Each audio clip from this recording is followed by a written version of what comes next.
بسم الله الرحمن الرحيم. ألف لام ميم. ذلك الكتاب لا ريب فيه هدى للمتقين الذين يؤمنون بالغيب ويقيمون الصلاة ومما رزقناهم ينفقون والذين يؤمنون بما أنزل إليك وما أنزل من قبلك وبالآخرة هم يوقنون أولئك على هدى من ربهم وأولئك هم المفلحون.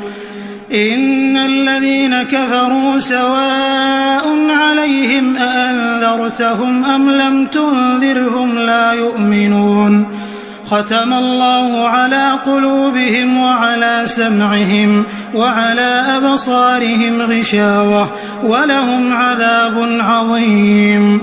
ومن الناس من يقول آمنا بالله وباليوم الآخر وما هم بمؤمنين يخادعون الله والذين آمنوا وما يخدعون إلا أنفسهم وما يشعرون. في قلوبهم مرض فزادهم الله مرضا ولهم عذاب أليم بما كانوا يكذبون. وإذا قيل لهم لا تفسدوا في الأرض قالوا إنما نحن مصلحون ألا إنهم هم المفسدون ولكن لا يشعرون. وإذا قيل لهم آمنوا كما آمن الناس قالوا أنؤمن كما آمن السفهاء ألا إنهم هم السفهاء ولكن لا يعلمون. وإذا لقوا الذين آمنوا قالوا آمنا وإذا خلوا إلى شياطينهم قالوا إنا معكم إنما نحن مستهزئون. الله يستهزئ بهم ويمدهم في طغيانهم يعمهون. أولئك الذين اشتروا الضلالة بالهدى فما ربحت تجارتهم وما كانوا مهتدين. مثلهم كمثل الذي استوقد نارا فلما أضاءت ما حوله ذهب الله بنورهم وتركهم في ظلمات لا يبصرون. صم بكم عمي فهم لا يرجعون. أو كصيب من السماء فيه ظلمات ورعد وبرق يجعلون أصابعهم في آذانهم من الصواعق حذر الموت والله محيط بالكافرين. يكاد البرق يخطف أبصارهم كلما أضاء لهم مشوا فيه وإذا أظلم عليهم قاموا ولو شاء الله لذهب بسمعهم وأبصارهم إن الله على كل شيء قدير. يا أيها الناس اعبدوا ربكم الذي خلقكم والذين من قبلكم لعلكم تتقون. الذي جعل لكم الأرض فراشا والسماء بناء وأنزل من السماء ماء فأخرج به من الثمرات رزقا لكم فلا تجعلوا لله أندادا وأنتم تعلمون. وإن كنتم في ريب مما نزلنا على عبدنا فأتوا بسورة من مثله وادعوا شهداءكم من دون الله إن كنتم صادقين. فإن لم تفعلوا ولن تفعلوا فاتقوا النار التي وقودها الناس والحجارة أعدت للكافرين. وبشر الذين آمنوا وعملوا الصالحات أن لهم جنات تجري من تحتها الأنهار كلما رزقوا منها من ثمرة رزقا قالوا هذا الذي رزقنا من قبل وأتوا به متشابها ولهم فيها أزواج مطهرة وهم فيها خالدون إن الله لا يستحيي أن يضرب مثلا ما بعوضة فما فوقها فأما الذين آمنوا فيعلمون أنه الحق من ربهم وأما الذين كفروا فيقولون ماذا أراد الله بهذا مثلا يضل به كثيرا ويهدي به كثيرا وما يضل به إلا الفاسقين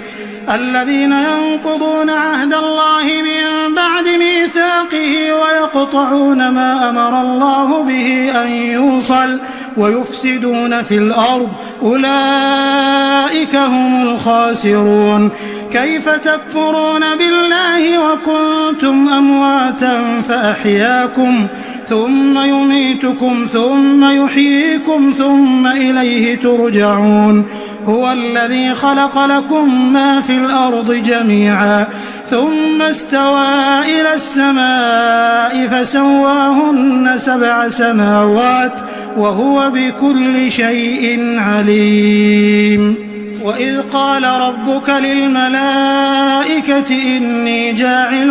في الأرض خليفة قالوا أتجعل فيها من يفسد فيها ويسفك الدماء ونحن نسبح بحمدك ونقدس لك قال إني أعلم ما لا تعلمون وعلم آدم الأسماء كلها ثم عرضهم على الملائكة فقال أنبئوني بأسماء هؤلاء إن كنتم صادقين قالوا سبحانك لا علم لنا إلا ما علمتنا إنك أنت العليم الحكيم قال يا آدم أنبئهم بأسمائهم فلما أنبأهم بأسمائهم قال ألم أقل لكم إني أعلم غيب السماوات والأرض وأعلم ما تبدون وما كنتم تكتمون وإذ قلنا للملائكة اسجدوا لآدم فسجدوا إلا إبليس أبى واستكبر وكان من الكافرين وقلنا يا آدم اسكن أنت وزوجك الجنة وكلا منها رغدا حيث شئتما ولا تقربا هذه الشجرة فتكونا من الظالمين فأزلهما الشيطان عنها فأخرجهما مما كانا فيه وقلنا اهبطوا بعضكم لبعض عدو ولكم في الأرض مستقر ومتاع إلى حين فتلقى آدم من ربه كلمات فتاب عليه إنه هو التواب الرحيم قلنا اهبطوا منها جميعا فإما يأتينكم مني هدى فمن تبع هداي فلا خوف عليهم ولا هم يحزنون والذين كفروا وكذبوا بآياتنا أولئك أصحاب النار هم فيها خالدون يا بني إسرائيل اذكروا نعمتي التي أنعمت عليكم وأوفوا بعهدي أوف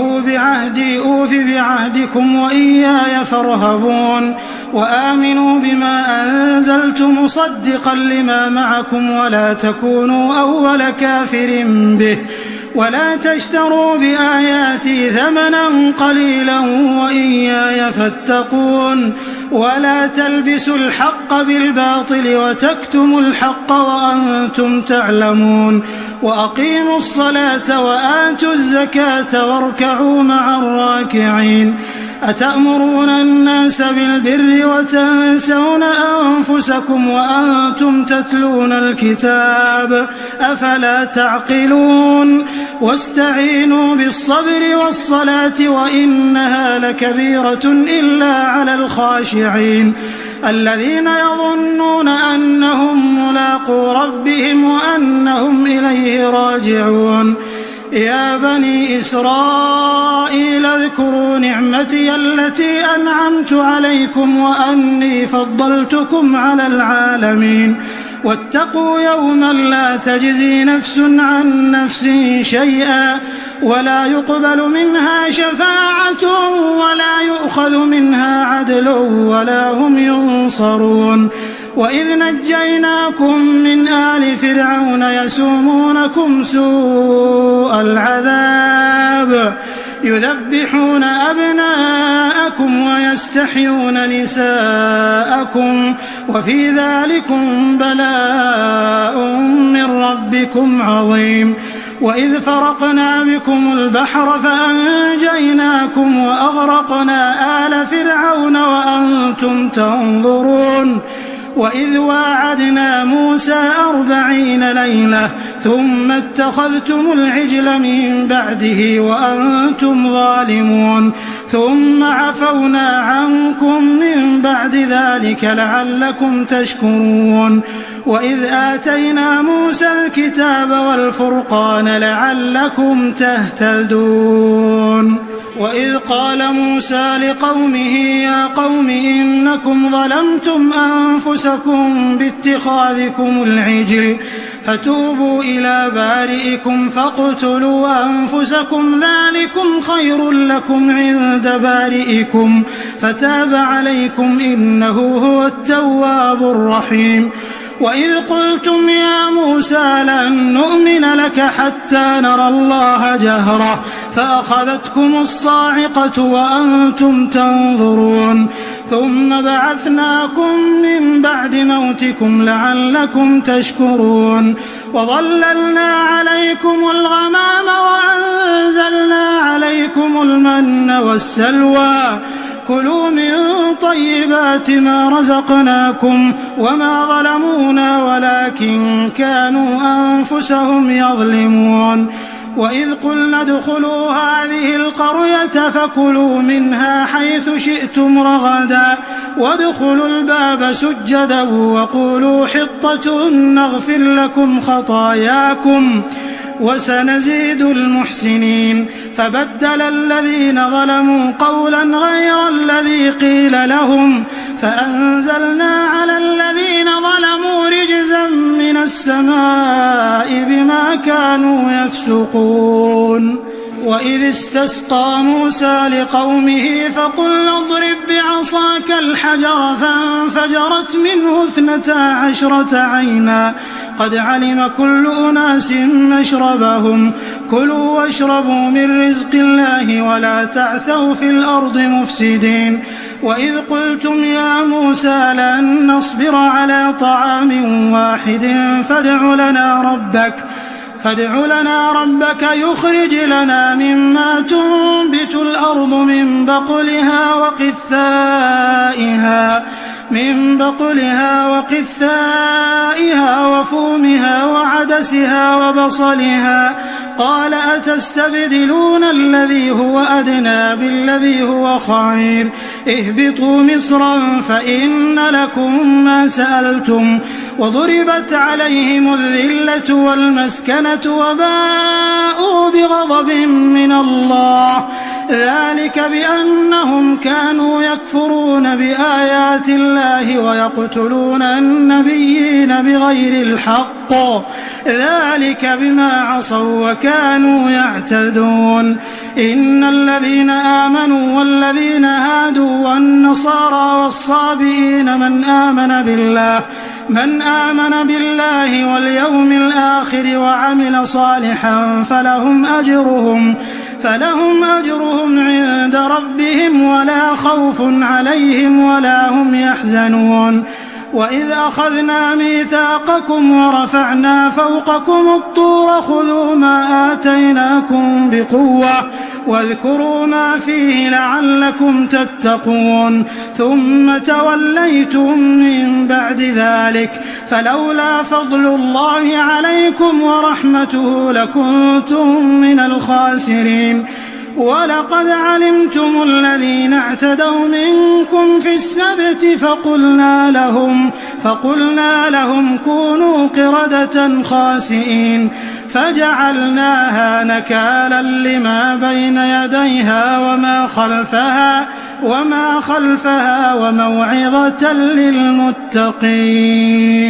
وإذ قال موسى لقومه إن الله يأمركم أن تذبحوا بقرة قالوا أتتخذنا هزوا قال أعوذ بالله أن أكون من الجاهلين قالوا ادع لنا ربك يبين لنا ما هي قال إنه يقول إنها بقرة لا فارض ولا بكر عوان بين ذلك فافعلوا ما تؤمرون قالوا ادع لنا ربك يبين لنا ما لونها قال إنه يقول إنها بقرة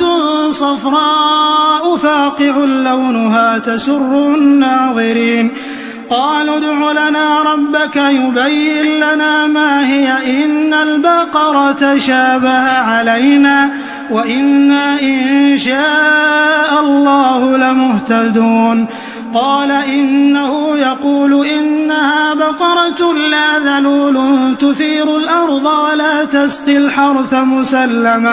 مسلمة لا شية فيها قالوا الآن جئت بالحق فذبحوها وما كادوا يفعلون وإذ قتلتم نفسا فادارأتم فيها والله مخرج ما كنتم تكتمون فقلنا اضربوه ببعضها كذلك يحيي الله الموتى ويريكم آياته لعلكم تعقلون ثم قست قلوبكم من بعد ذلك فهي كالحجارة أو أشد قسوة وإن من الحجارة لما يتفجر منه الأنهار وإن منها لما يشقق فيخرج منه الماء وإن منها لما يهبط من خشية الله وما الله بغافل عما تعملون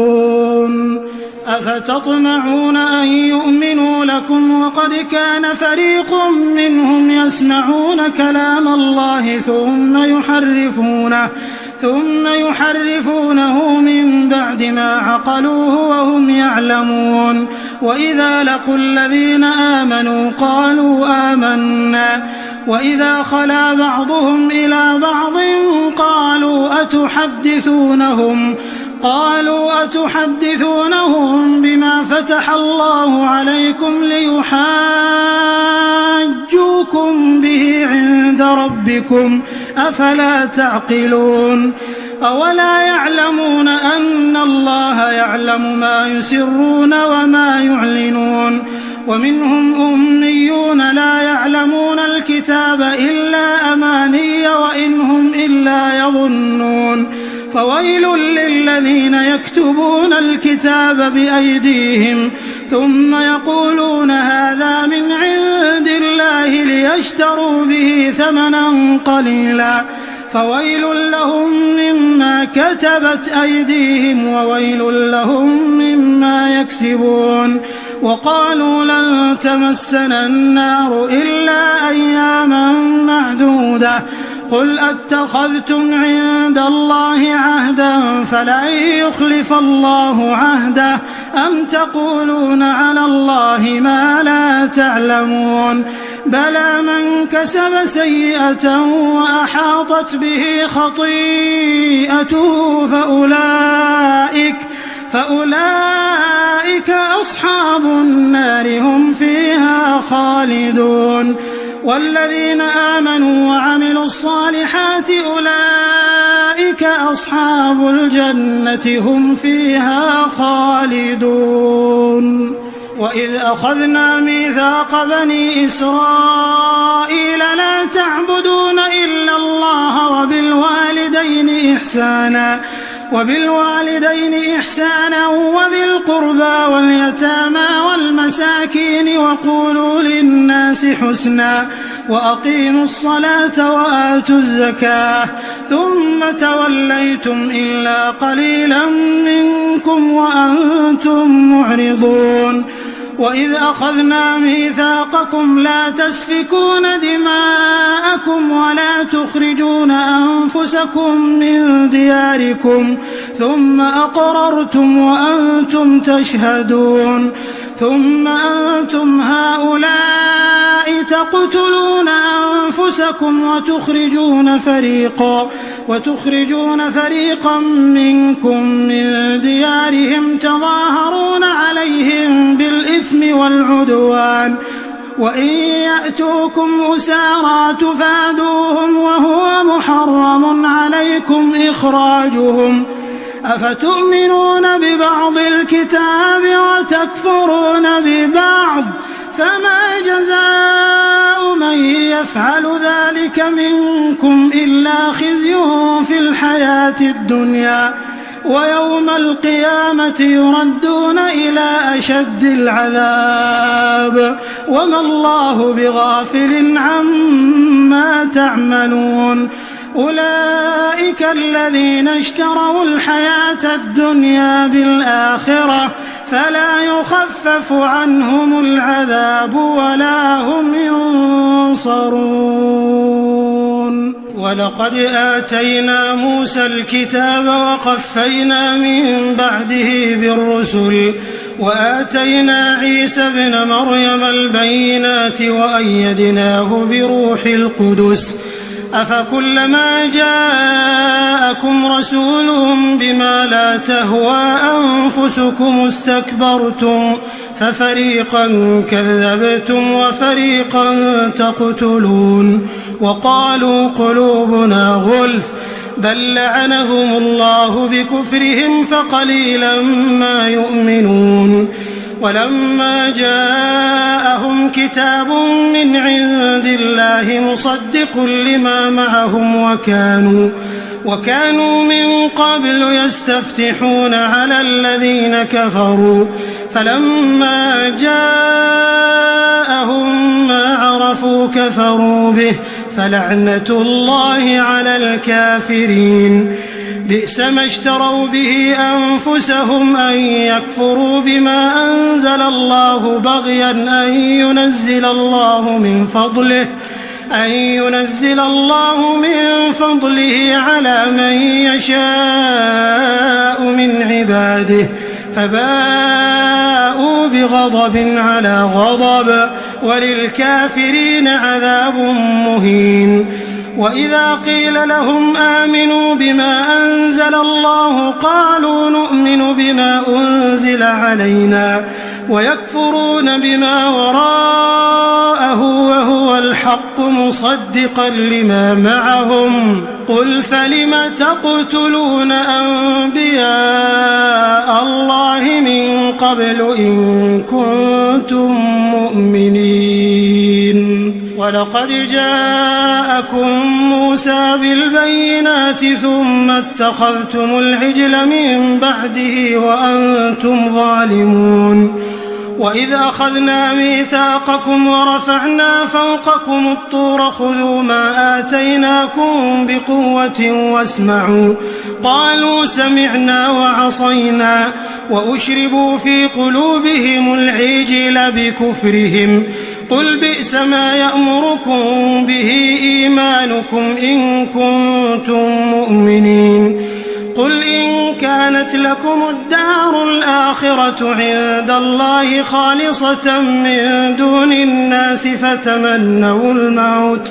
فتمنوا الموت إن كنتم صادقين ولن يتمنوه أبدا بما قدمت أيديهم والله عليم بالظالمين ولتجدنهم أحرص الناس على حياة ومن الذين أشركوا يود أحدهم لو يعمر 1000 سنة وما هو بمزحزحه من العذاب أن يعمر والله بصير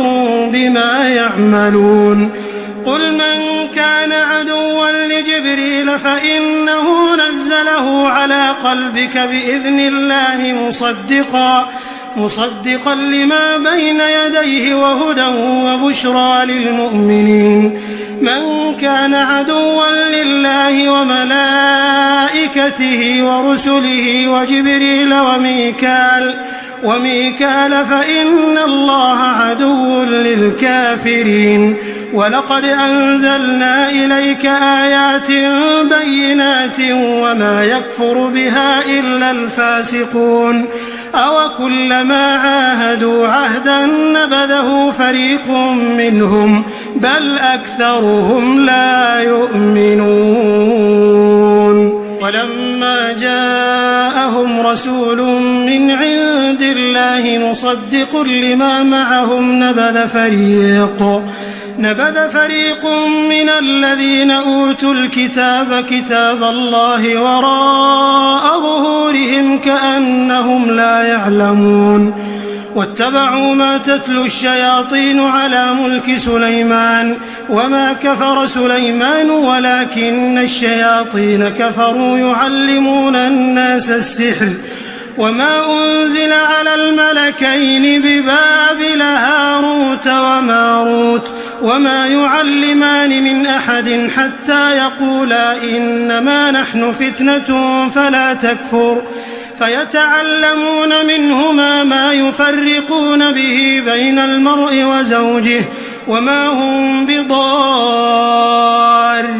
به من أحد إلا بإذن الله ويتعلمون ما يضرهم ولا ينفعهم ولقد علموا لمن اشتراه ما له في الآخرة من خلاق ولبئس ما شروا به أنفسهم لو كانوا يعلمون. ولو أنهم آمنوا واتقوا لمثوبة من عند الله خير لو كانوا يعلمون. يا أيها الذين آمنوا لا تقولوا راعنا وقولوا انظرنا واسمعوا وللكافرين عذاب أليم. ما يود الذين كفروا من أهل الكتاب ولا المشركين أن ينزل عليكم من خير من ربكم والله يختص برحمته من يشاء والله ذو الفضل العظيم. ما ننسخ من آية أو ننسها نأت بخير منها أو مثلها. ألم تعلم أن الله على كل شيء قدير. ألم تعلم أن الله له ملك السماوات والأرض وما لكم من دون الله من ولي ولا نصير. أم تريدون أن تسألوا رسولكم كما سئل موسى من قبل ومن يتبدل الكفر بالإيمان فقد ضل سواء السبيل. ود كثير من أهل الكتاب لو يردونكم من بعد إيمانكم كفارا حسدا من عند أنفسهم من بعد ما تبين لهم الحق فاعفوا واصفحوا حتى يأتي الله بأمره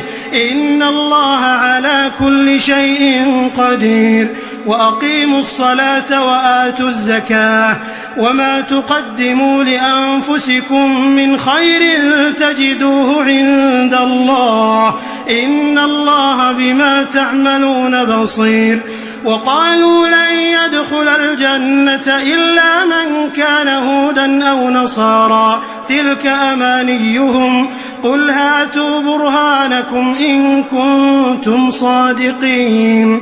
بلى من أسلم وجهه لله وهو محسن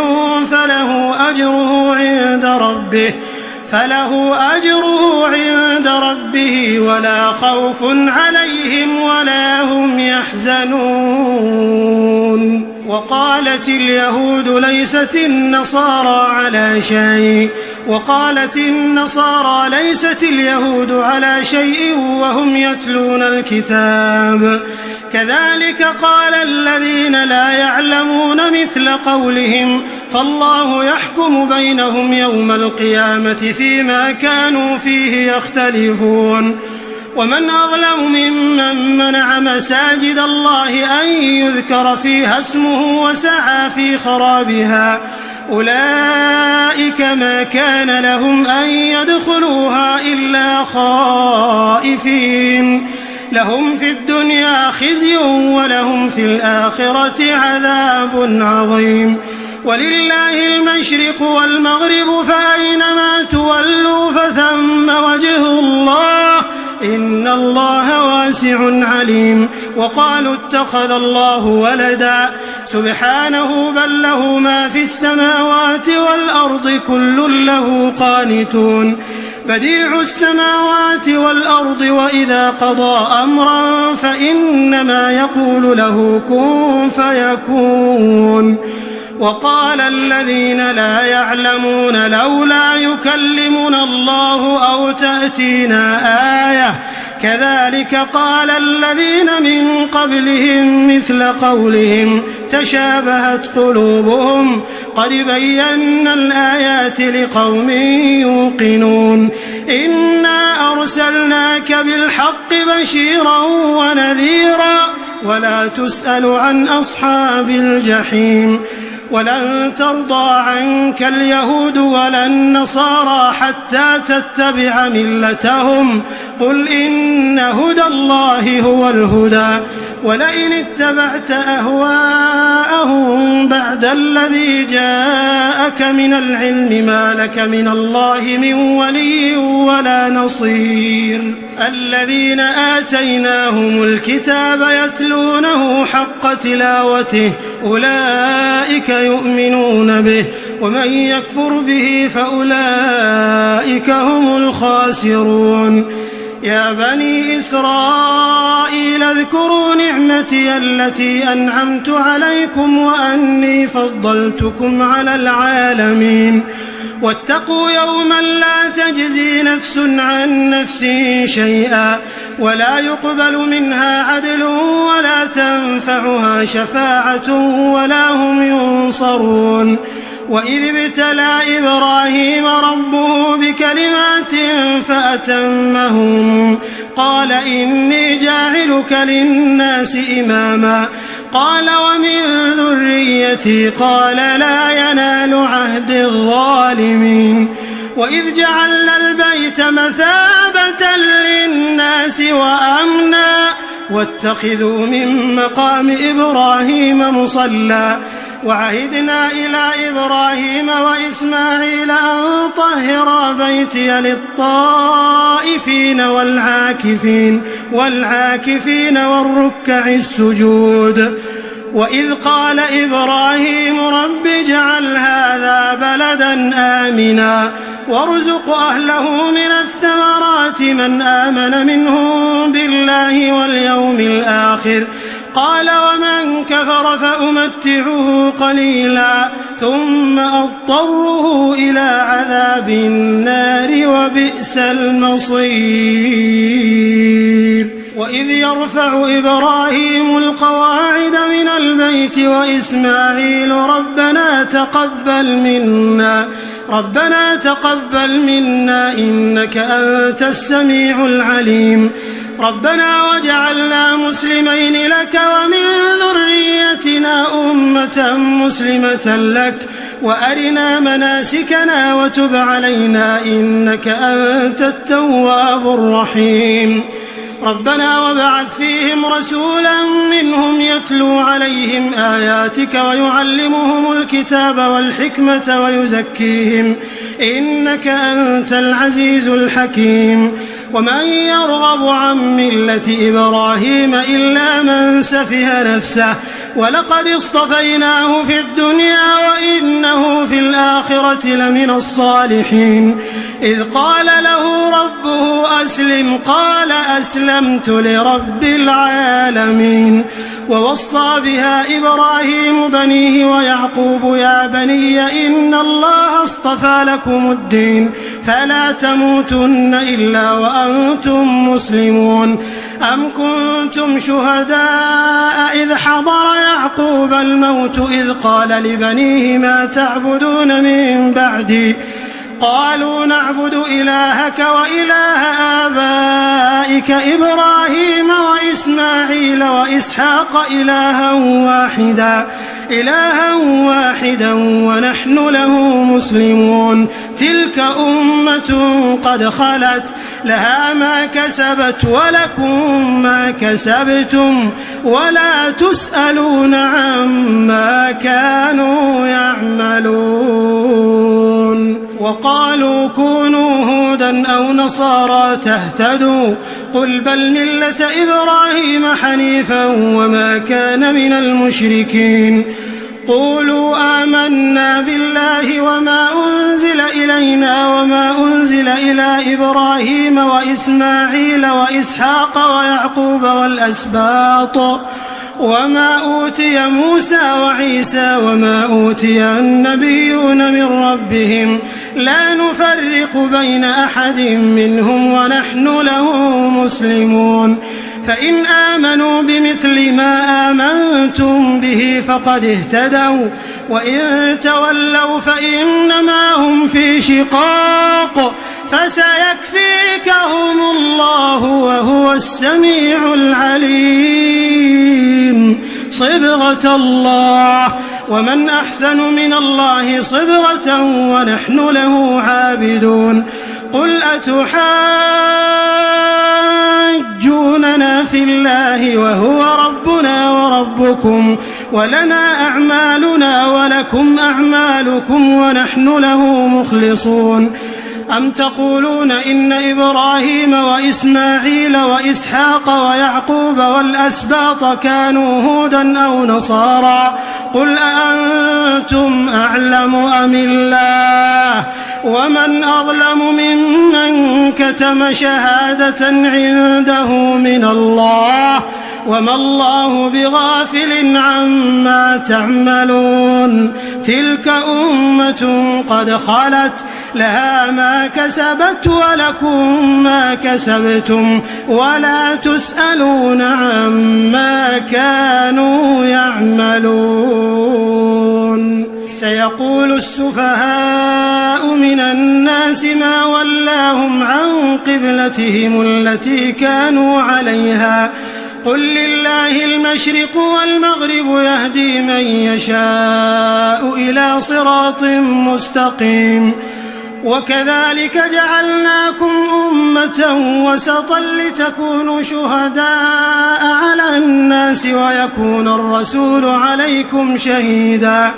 وما جعلنا القبلة التي كنت عليها إلا لنعلم من يتبع الرسول ممن ينقلب على عقبيه وإن كانت لكبيرة إلا على الذين هدى الله وما كان الله ليضيع إيمانكم إن الله بالناس لرؤوف رحيم. قد نرى تقلب وجهك في السماء فلنولينك قبلة ترضاها فول وجهك شطر المسجد الحرام وحيث ما كنتم فولوا وجوهكم شطره وإن الذين أوتوا الكتاب ليعلمون أنه الحق من ربهم وما الله بغافل عما يعملون. ولئن أتيت الذين أوتوا الكتاب بكل آية ما تبعوا قبلتك وما أنت بتابع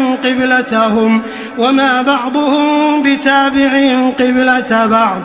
ولئن اتبعت أهواءهم من بعد ما جاءك من العلم إنك إذا لمن الظالمين.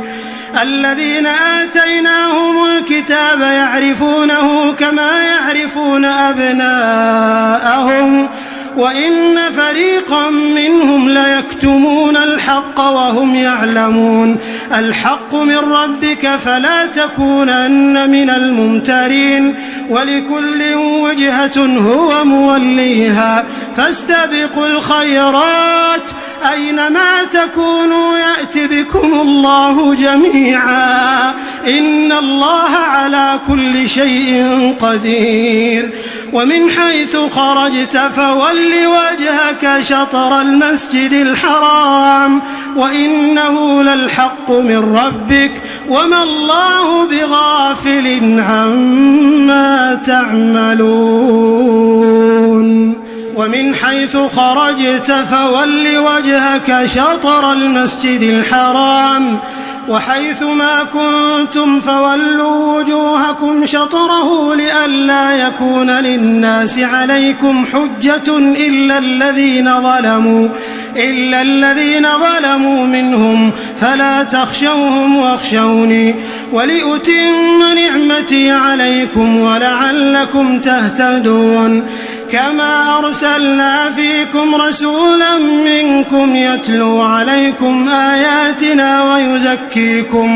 ويزكيكم ويعلمكم الكتاب والحكمة ويعلمكم ما لم تكونوا تعلمون فاذكروني أذكركم واشكروا لي ولا تكفرون يا أيها الذين آمنوا استعينوا بالصبر والصلاة إن الله مع الصابرين ولا تقولوا لمن يقتل في سبيل الله أموات بل أحياء ولكن لا تشعرون ولنبلونكم بشيء من الخوف والجوع ونقص من الأموال والأنفس والثمرات وبشر الصابرين الذين إذا أصابتهم مصيبة قالوا إنا لله وإنا إليه راجعون أولئك عليهم صلوات من ربهم ورحمة وأولئك هم المهتدون إن الصفا والمروة من شعائر الله فمن حج البيت أو اعتمر فلا جناح عليه أن يطوف بهما ومن تطوع خيرا فإن الله شاكر عليم إن الذين يكتمون ما أنزلنا من البينات والهدى من بعد ما بيناه للناس في الكتاب أولئك يلعنهم الله ويلعنهم اللاعنون إلا الذين تابوا وأصلحوا وبينوا فأولئك أتوب عليهم وأنا التواب الرحيم إن الذين كفروا وماتوا وهم كفار أولئك عليهم لعنة الله والملائكة والناس أجمعين خالدين فيها لا يخفف عنهم العذاب ولا هم ينظرون وإلهكم إله واحد لا إله إلا هو الرحمن الرحيم إن في خلق السماوات والأرض واختلاف الليل والنهار والفلك التي تجري في البحر بما ينفع الناس وما أنزل الله من السماء من ماء فأحيا به الأرض بعد موتها وبث فيها من كل دابة وتصريف الرياح والسحاب المسخر بين السماء والأرض لآيات لقوم يعقلون ومن الناس من يتخذ من دون الله أندادا يحبونهم كحب الله والذين آمنوا أشد حبا لله ولو يرى الذين ظلموا إذ يرون العذاب أن القوة لله جميعا وأن الله شديد العذاب إذ تبرأ الذين اتبعوا من الذين اتبعوا ورأوا العذاب وتقطعت بهم الأسباب وقال الذين اتبعوا لو أن لنا كرة فنتبرأ منهم كما تبرأوا منا كذلك يريهم الله أعمالهم حسرات عليهم وما هم بخارجين من النار يا أيها الناس كلوا مما في الأرض حلالا طيبا ولا تتبعوا خطوات الشيطان إنه لكم عدو مبين إنما يأمركم بالسوء والفحشاء وأن تقولوا على الله ما لا تعلمون وإذا قيل لهم اتبعوا ما أنزل الله قالوا بل نتبع ما ألفينا عليه آباءنا أولو كان آباؤهم لا يعقلون شيئا ولا يهتدون ومثل الذين كفروا كمثل الذي ينعق بما لا يسمع إلا دعاء ونداء صم بكم عمي فهم لا يعقلون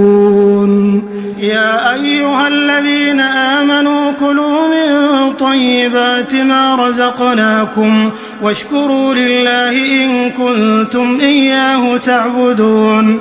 إنما حرم عليكم الميتة والدم ولحم الخنزير وما أهل به لغير الله فمن اضطر غير باغ ولا عاد فلا إثم عليه إن الله غفور رحيم إن الذين يكتمون ما أنزل الله من الكتاب ويشترون به ثمنا قليلا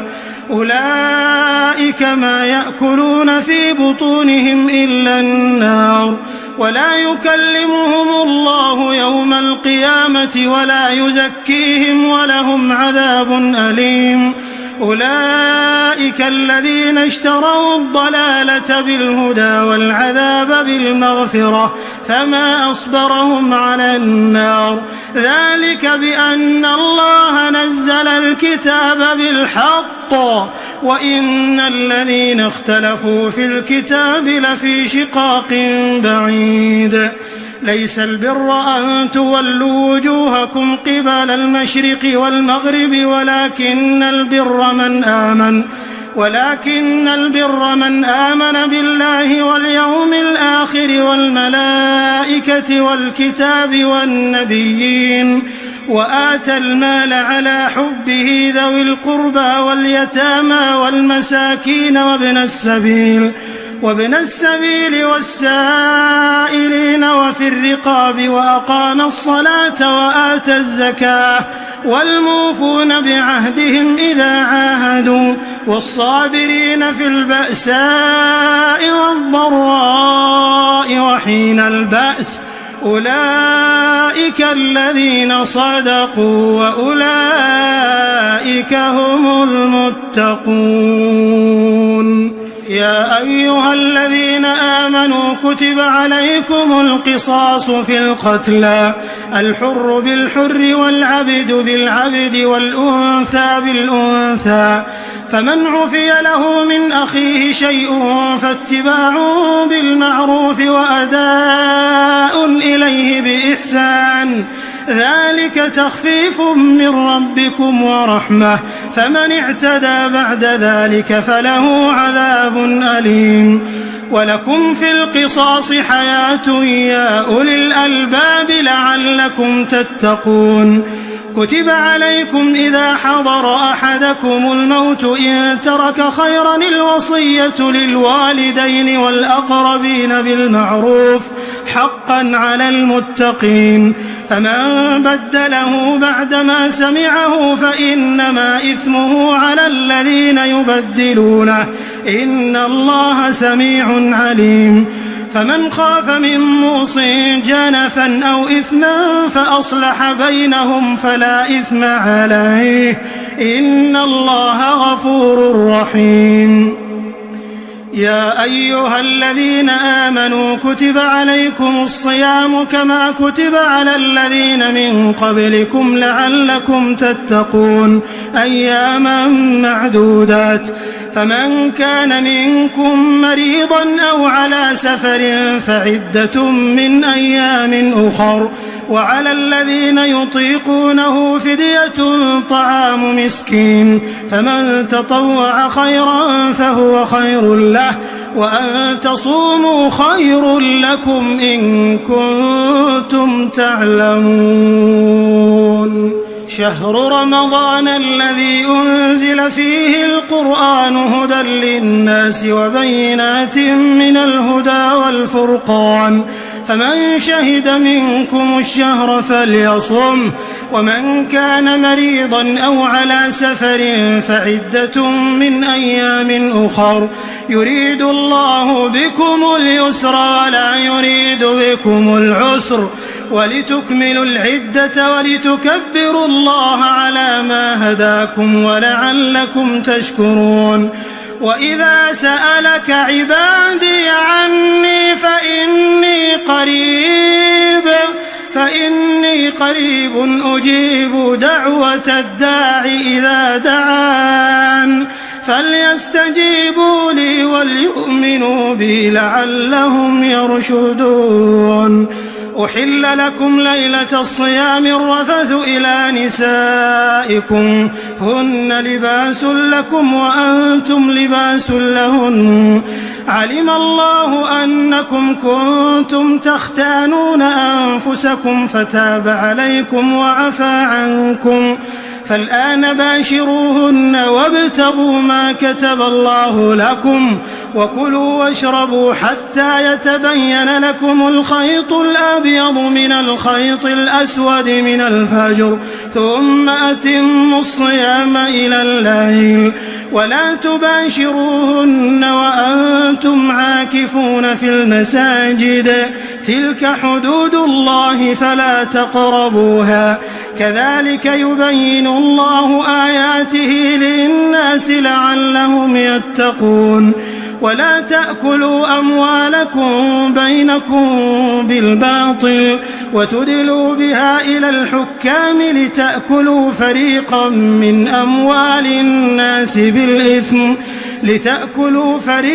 من أموال الناس بالإثم وأنتم تعلمون يسألونك عن الأهلة قل هي مواقيت للناس والحج وليس البر بأن تأتوا البيوت من ظهورها ولكن البر من اتقى وأتوا البيوت من أبوابها واتقوا الله لعلكم تفلحون وقاتلوا في سبيل الله الذين يقاتلونكم ولا تعتدوا إن الله لا يحب المعتدين وقتلوهم حيث ثقفتموهم وأخرجوهم من حيث أخرجوكم والفتنة أشد من القتل ولا تقاتلوهم عند المسجد الحرام حتى يقاتلوكم فيه فإن قاتلوكم فاقتلوهم كذلك جزاء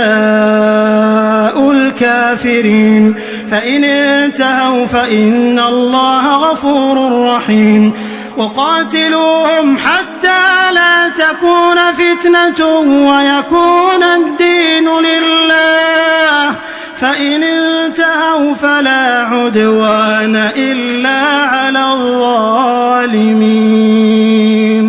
الشهر الحرام بالشهر الحرام والحرمات قصاص فمن اعتدى عليكم فاعتدوا عليه بمثل ما اعتدى عليكم واتقوا الله واعلموا أن الله مع المتقين وأنفقوا في سبيل الله ولا تلقوا بأيديكم إلى التهلكة وأحسنوا إن الله يحب المحسنين وأتموا الحج والعمرة لله فإن أحصرتم فما استيسر من الهدي ولا تحلقوا رؤوسكم حتى يبلغ الهدي محله فمن كان منكم مريضا أو به أذى من رأسه ففدية من صيام أو صدقة أو نسك، فإذا أمنتم فمن تمتع بالعمرة إلى الحج فما استيسر من الهدي، فمن لم يجد فصيام 3 أيام في الحج و7 إذا رجعتم، تلك 10 كاملة، ذلك لمن لم يكن أهله حاضر المسجد الحرام. واتقوا الله واعلموا أن الله شديد العقاب. الحج أشهر معلومات، فمن فرض فيهن الحج فلا رفث ولا فسوق ولا جدال في الحج، وما تفعلوا من خير يعلمه الله، وتزودوا فإن خير الزاد التقوى، واتقون يا أولي الألباب. ليس عليكم جناح أن تبتغوا فضلا من ربكم، فإذا أفضتم من عرفات فاذكروا الله عند المشعر الحرام واذكروه كما هداكم وإن كنتم من قبله لمن الضالين.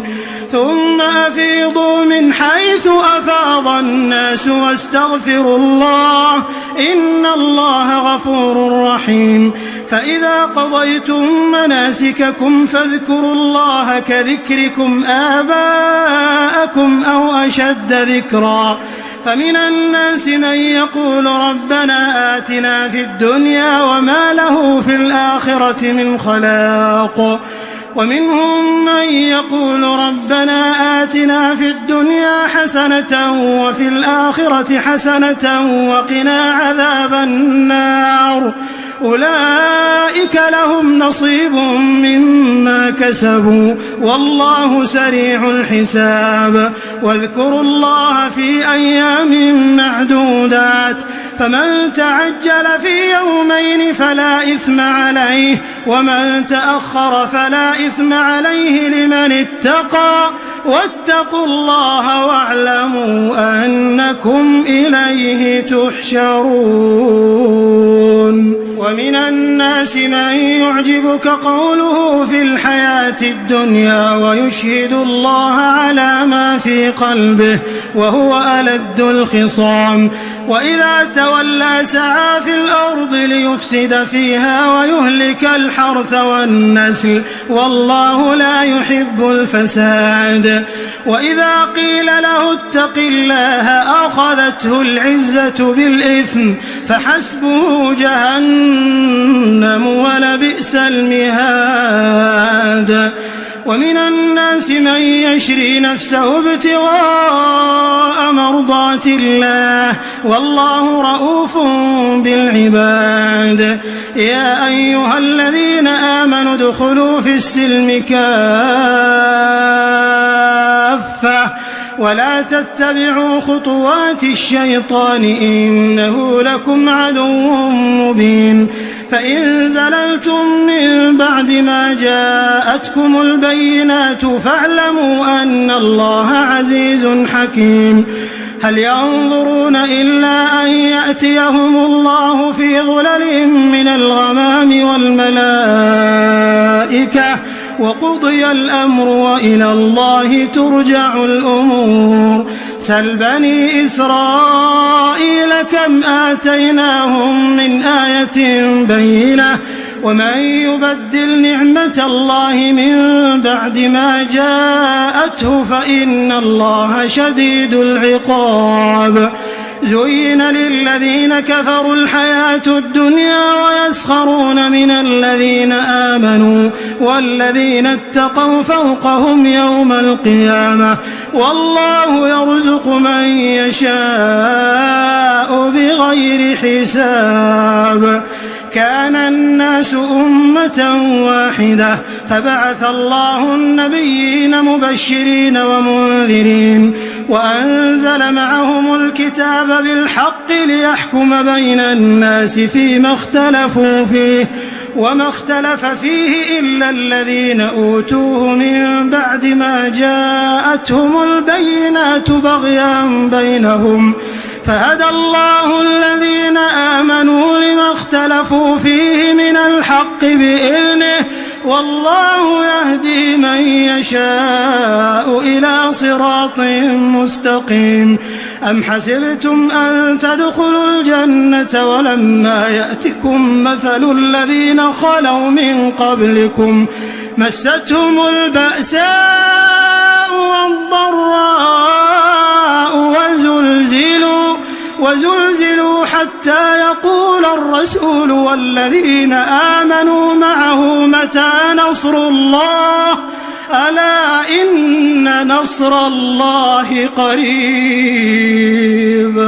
يسألونك ماذا ينفقون قل ما أنفقتم من خير فللوالدين والأقربين واليتامى والمساكين وابن السبيل وما تفعلوا من خير فإن الله به عليم. كتب عليكم القتال وهو كره لكم وعسى أن تكرهوا شيئا وهو خير لكم وعسى أن تحبوا شيئا وهو شر لكم والله يعلم وأنتم لا تعلمون. يسألونك عن الشهر الحرام قتال فيه قل قتال فيه كبير وصد عن سبيل الله وكفر به والمسجد الحرام وإخراج أهله منه أكبر عند الله والفتنة أكبر من القتل ولا يزالون يقاتلونكم حتى يردوكم عن دينكم إن استطاعوا ومن يرتدد منكم عن دينه فيمت وهو كافر فأولئك حبطت أعمالهم في الدنيا والآخرة وأولئك أصحاب النار هم فيها خالدون. إن الذين آمنوا والذين هاجروا وجاهدوا في سبيل الله أولئك يرجون رحمة الله والله غفور رحيم. يسألونك عن الخمر والميسر قل فيهما إثم كبير ومنافع للناس وإثمهما أكبر من نفعهما ويسألونك ماذا ينفقون قل العفو كذلك يبين الله لكم الآيات لعلكم تتفكرون في الدنيا والآخرة. ويسألونك عن اليتامى قل إصلاح لهم خير وإن تخالطوهم فإخوانكم والله يعلم المفسد من المصلح ولو شاء الله لأعنتكم إن الله عزيز حكيم. ولا تنكحوا المشركات حتى يؤمنوا ولأمة مؤمنة خير من مشركة ولو أعجبتكم ولا تنكحوا المشركين حتى يؤمنوا ولعبد مؤمن خير من مشرك ولو أعجبكم أولئك يدعون إلى النار والله يدعو إلى الجنة والمغفرة بإذنه ويبين آياته للناس لعلهم يتذكرون. ويسألونك عن المحيض قل هو أذى فاعتزلوا النساء في المحيض ولا تقربوهن حتى يطهرن فإذا تطهرن فأتوهن من حيث أمركم الله إن الله يحب التوابين ويحب المتطهرين. نساؤكم حرث لكم فأتوا حرثكم أنى شئتم وقدموا لأنفسكم واتقوا الله واعلموا أنكم ملاقوه وبشر المؤمنين. ولا تجعلوا الله عرضة لأيمانكم أن تبروا وتتقوا وتصلحوا بين الناس والله سميع عليم. لا يؤاخذكم الله باللغو في أيمانكم ولكن يؤاخذكم بما كسبت قلوبكم والله غفور حليم. للذين يؤلون من نسائهم تربص 4 أشهر فإن فاءوا فإن الله غفور رحيم وإن عزموا الطلاق فإن الله سميع عليم. والمطلقات يتربصن بأنفسهن 3 قروء ولا يحل لهن أن يكتمن ما خلق الله في أرحامهن إن كن يؤمن بالله واليوم الآخر وبعولتهن أحق بردهن في ذلك إن أرادوا إصلاحا ولهن مثل الذي عليهن بالمعروف وللرجال عليهن درجة والله عزيز حكيم. الطلاق 2 فإمساك بمعروف أو تسريح بإحسان ولا يحل لكم أن تأخذوا مما آتيتموهن شيئا إلا أن يخافا ألا يقيما حدود الله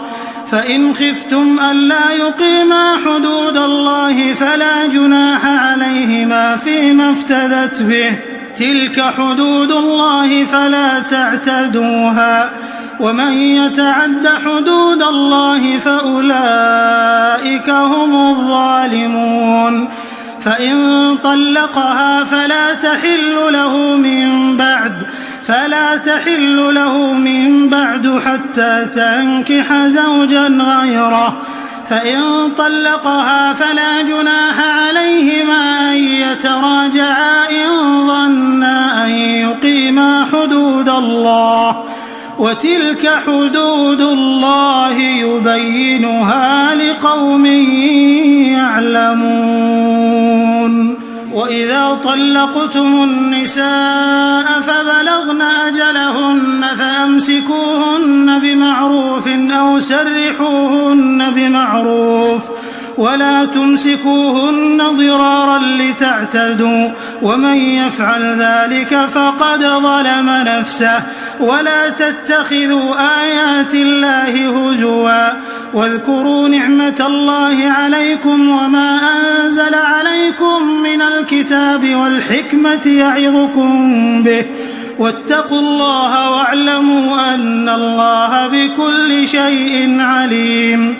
وإذا طلقتم النساء فبلغن أجلهن فلا تعضلوهن أن ينكحن أزواجهن إذا تراضوا بينهم بالمعروف ذلك يوعظ به من كان منكم يؤمن بالله واليوم الآخر ذلكم أزكى لكم وأطهر والله يعلم وأنتم لا تعلمون.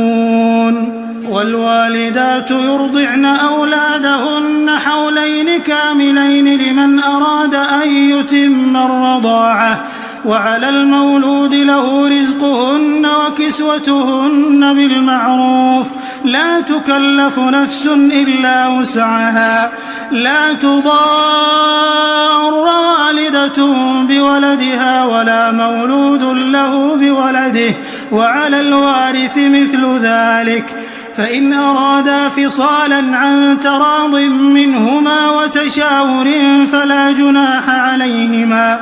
وإن أردتم أن تسترضعوا أولادكم فلا جناح عليكم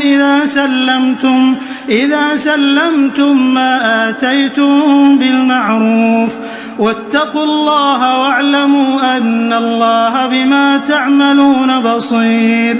والذين يتوفون منكم ويذرون أزواجا يتربصن بأنفسهن 4 أشهر وعشرا فإذا بلغن أجلهن فلا جناح عليكم فيما فعلن في أنفسهن بالمعروف والله بما تعملون خبير ولا جناح عليكم فيما عرضتم به من خطبة النساء أو أكننتم في أنفسكم علم الله أنكم ستذكرونهن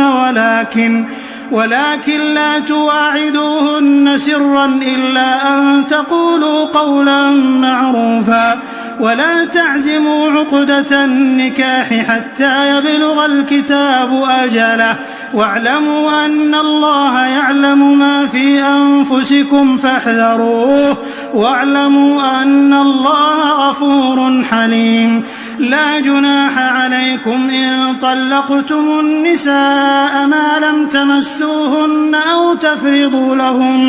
أو تفرضوا لهن فريضة ومتعوهن على الموسع قدره وعلى المقتر قدره متاعا بالمعروف حقا على المحسنين وإن طلقتموهن من قبل أن تمسوهن وقد فرضتم لهن فريضة فنصف ما فرضتم إلا أن يعفون أو يعفو الذي بيده عقدة النكاح وأن تعفوا أقرب للتقوى ولا تنسوا الفضل بينكم إن الله بما تعملون بصير حافظوا على الصلوات والصلاة الوسطى وقوموا لله قانتين فإن خفتم فرجالا أو ركبانا فإذا أمنتم فاذكروا الله كما علمكم ما لم تكونوا تعلمون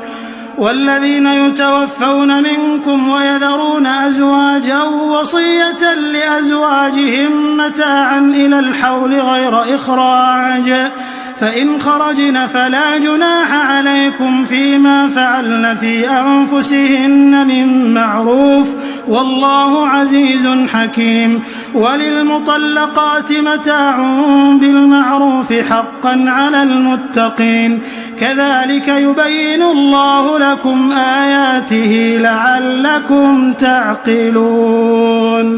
ألم تر إلى الذين خرجوا من ديارهم وهم ألوف حذر الموت فقال لهم الله موتوا ثم أحياهم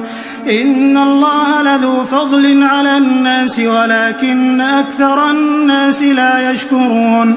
وقاتلوا في سبيل الله واعلموا أن الله سميع عليم من ذا الذي يقرض الله قرضا حسنا فيضاعفه له أضعافا كثيرة والله يقبض ويبسط وإليه ترجعون ألم تر إلى الملأ من بني إسرائيل من بعد موسى إذ قالوا لنبي له مبعث لنا ملكا نقاتل في سبيل الله قال هل عسيتم إن كتب عليكم القتال ألا تقاتلوا قالوا وما لنا ألا نقاتل في سبيل الله وقد أخرجنا من ديارنا وأبنائنا فلما كتب عليهم القتال تولوا إلا قليلا منهم والله عليم بالظالمين وقال لهم نبيهم إن الله قد بعث لكم طالوت ملكا قالوا أنى يكون له الملك علينا ونحن أحق بالملك منه ولم يؤت سعة من المال قال إن الله اصطفاه عليكم وزاده بسطة في العلم والجسم والله يؤتي ملكه من يشاء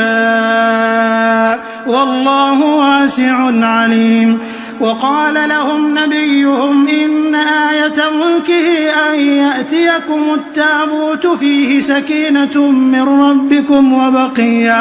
وبقية مما ترك آل موسى وآل هارون تحمله الملائكة إن في ذلك لآية لكم إن كنتم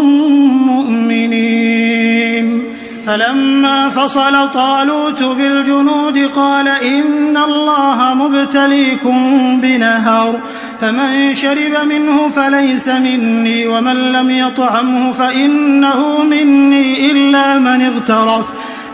من اغترف غرفة بيده فشربوا منه إلا قليلا منهم. فلما جاوزه هو والذين آمنوا معه قالوا لا طاقة لنا اليوم بجالوت وجنوده.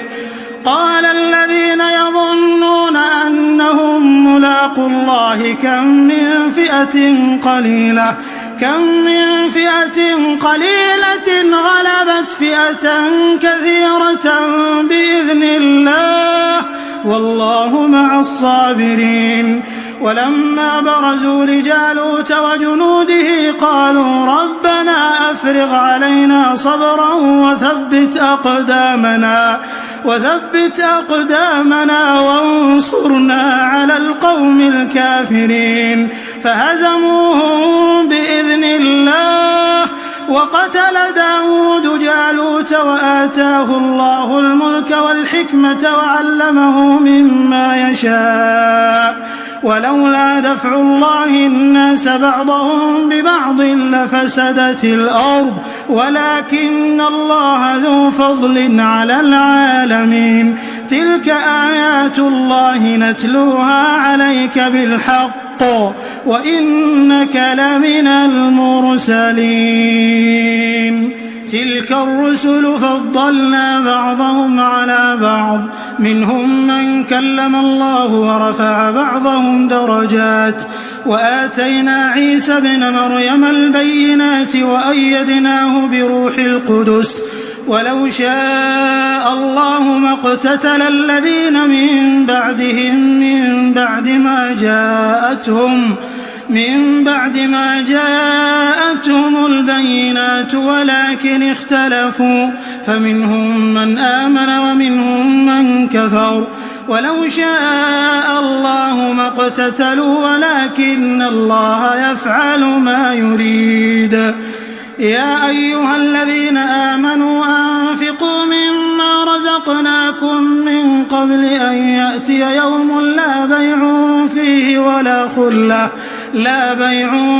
ولا خلة ولا شفاعة والكافرون هم الظالمون. الله لا إله إلا هو الحي القيوم لا تأخذه سنة ولا نوم له ما في السماوات وما في الأرض. من ذا الذي يشفع عنده إلا بإذنه يعلم ما بين أيديهم وما خلفهم ولا يحيطون بشيء من علمه إلا بما شاء وسع كرسيه السماوات والأرض ولا يؤوده حفظهما وهو العلي العظيم. لا إكراه في الدين قد تبين الرشد من الغي فمن يكفر بالطاغوت ويؤمن بالله فقد استمسك بالعروة الوثقى لا انفصام لها والله سميع عليم.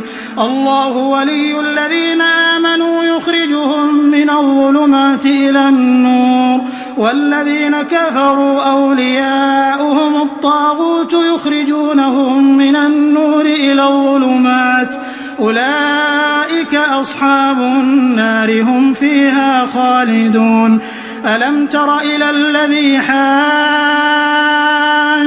إبراهيم في ربه أن آتاه الله الملك إذ قال إبراهيم ربي الذي يحيي ويميت قال أنا أحيي وأميت قال إبراهيم فإن الله يأتي بالشمس من المشرق فأت بها من المغرب فبهت الذي كفر والله لا يهدي القوم الظالمين. أو كالذي مر على قرية وهي خاوية على عروشها قال أنى يحيي هذه الله بعد موتها فأماته الله 100 عام ثم بعثه قال كم لبثت قال لبثت يوما أو بعض يوم قال بل لبثت 100 عام فانظر إلى طعامك وشرابك لم يتسنه وانظر إلى حمارك ولنجعلك آية للناس وانظر إلى العظام كيف ننشزها ثم نكسوها لحما فلما تبين له قال أعلم أن الله على كل شيء قدير وإذ قال إبراهيم رب أرني كيف تحيي الموتى قال أولم تؤمن قال بلى ولكن ليطمئن قلبي قال فخذ 4 من الطير فصرهن إليك ثم اجعل على كل جبل منهن جزءا ثم ادعهن يأتينك سعيا واعلم أن الله عزيز حكيم مثل الذين ينفقون أموالهم في سبيل الله كمثل حبة أنبتت 7 سنابل في كل سنبلة 100 حبة والله يضاعف لمن يشاء والله واسع عليم الذين ينفقون أموالهم في سبيل الله ثم لا يتبعون ما أنفقوا منا ولا أذى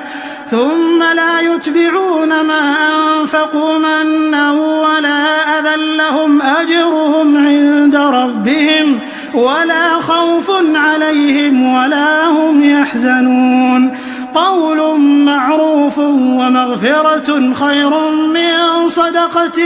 يتبعها أذى والله غني حليم يا أيها الذين آمنوا لا تبطلوا صدقاتكم بالمن والأذى كالذي ينفق ماله رئاء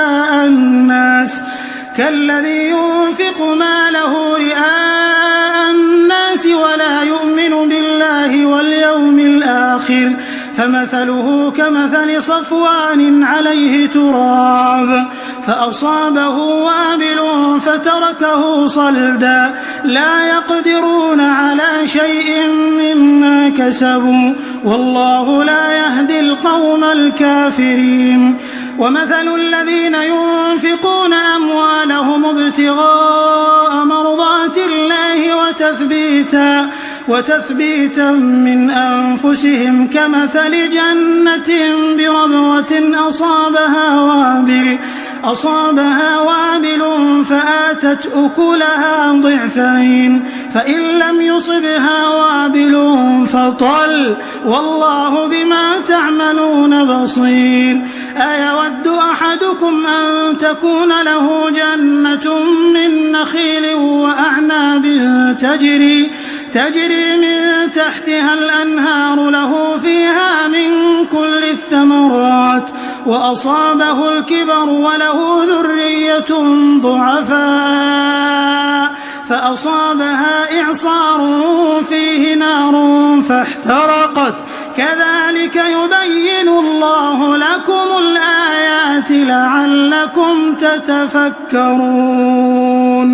يا أيها الذين آمنوا أنفقوا من طيبات ما كسبتم ومما أخرجنا لكم من الأرض ولا تيمموا الخبيث منه تنفقون ولستم بآخذيه إلا أن تغمضوا فيه واعلموا أن الله غني حميد الشيطان يعدكم الفقر ويأمركم بالفحشاء والله يعدكم مغفرة منه وفضلا والله واسع عليم يؤتي الحكمة من يشاء ومن يؤت الحكمة فقد أوتي خيرا كثيرا وما يذكر إلا أولو الألباب وما أنفقتم من نفقة أو نذرتم من نذر فإن الله يعلمه وما للظالمين من أنصار إن تبدوا الصدقات فنعما هي وإن تخفوها وتؤتوها الفقراء فهو خير لكم ويكفر عنكم من سيئاتكم والله بما تعملون خبير. ليس عليك هداهم ولكن الله يهدي من يشاء وما تنفقوا من خير فلأنفسكم وما تنفقون إلا ابتغاء وجه الله وما تنفقوا من خير يوفى إليكم وأنتم لا تظلمون. للفقراء الذين أحصروا في سبيل الله لا يستطيعون ضربا في الأرض يحسبهم الجاهل أغنياء من التعفف تعرفهم بسيماهم لا يسألون الناس إلحافا وما تنفقوا من خير فإن الله به عليم. الذين ينفقون أموالهم بالليل والنهار سرا وعلانية فلهم أجرهم عند ربهم ولا خوف عليهم ولا هم يحزنون. الذين يأكلون الربا لا يقومون إلا كما يقوم الذي يتخبطه الشيطان من المس ذلك بأنهم قالوا إنما البيع مثل الربا وأحل الله البيع وحرم الربا فمن جاءه موعظة من ربه فانتهى فله ما سلف وأمره إلى الله ومن عاد فأولئك أصحاب النار هم فيها خالدون. يمحق الله الربا ويربي الصدقات والله لا يحب كل كفار أثيم. إن الذين آمنوا وعملوا الصالحات وأقاموا الصلاة وآتوا الزكاة لهم أجرهم عند ربهم ولا خوف عليهم ولا هم يحزنون. يا أيها الذين آمنوا اتقوا الله وذروا ما بقي من الربا إن كنتم مؤمنين فإن لم تفعلوا فأذنوا بحرب من الله ورسوله وإن تبتم فلكم رؤوس أموالكم لا تظلمون ولا تظلمون. وإن كان ذو عسرة فنظرة إلى ميسرة وأن تصدقوا خير لكم إن كنتم تعلمون. واتقوا يوما ترجعون فيه إلى الله ثم توفى كل نفس ما كسبت وهم لا يظلمون. يا أيها الذين آمنوا إذا تداينتم بدين إلى أجل مسمى فاكتبوه وليكتب بينكم كاتب بالعدل ولا يأب كاتب أن يكتب كما علمه الله فليكتب وليملل الذي عليه الحق وليتق الله ربه ولا يبخس منه شيئا فإن كان الذي عليه الحق سفيها أو ضعيفا أو لا يستطيع أن يمل هو فليملل وليه بالعدل واستشهدوا شهيدين من رجالكم فإن لم يكونا رجلين فرجل وامرأتان ممن ترضون من الشهداء أن تضل إحداهما فتذكر إحداهما الأخرى ولا يأبى الشهداء إذا ما دعوا ولا تسأموا أن تكتبوه صغيرا أو كبيرا إلى أجله ذلكم أقسط عند الله وأقوم للشهادة وأدنى ألا ترتابوا إلا أن تكون تجارة حاضرة تديرونها بينكم فليس عليكم جناح ألا تكتبوها وأشهدوا إذا تبايعتم ولا يضار كاتب ولا شهيد وإن تفعلوا فإنه فسوق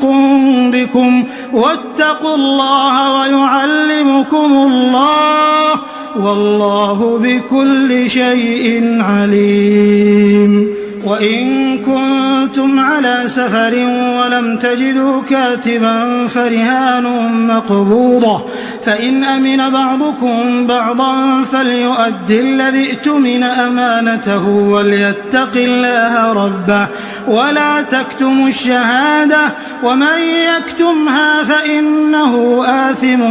قلبه والله بما تعملون عليم. لله ما في السماوات وما في الأرض وإن تبدوا ما في أنفسكم أو تخفوه يحاسبكم به الله فيغفر لمن يشاء ويعذب من يشاء والله على كل شيء قدير. آمن الرسول بما أنزل إليه من ربه والمؤمنون كل آمن بالله وملائكته وكتبه ورسله لا نفرق بين أحد من رسله وقالوا سمعنا وأطعنا غفرانك ربنا وإليك المصير.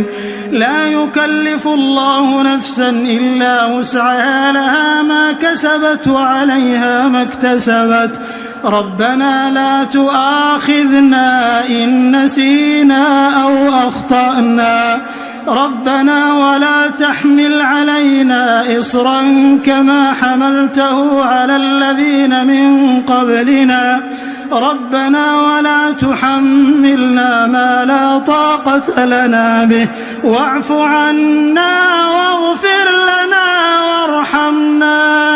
أنت مولانا فانصرنا على القوم الكافرين.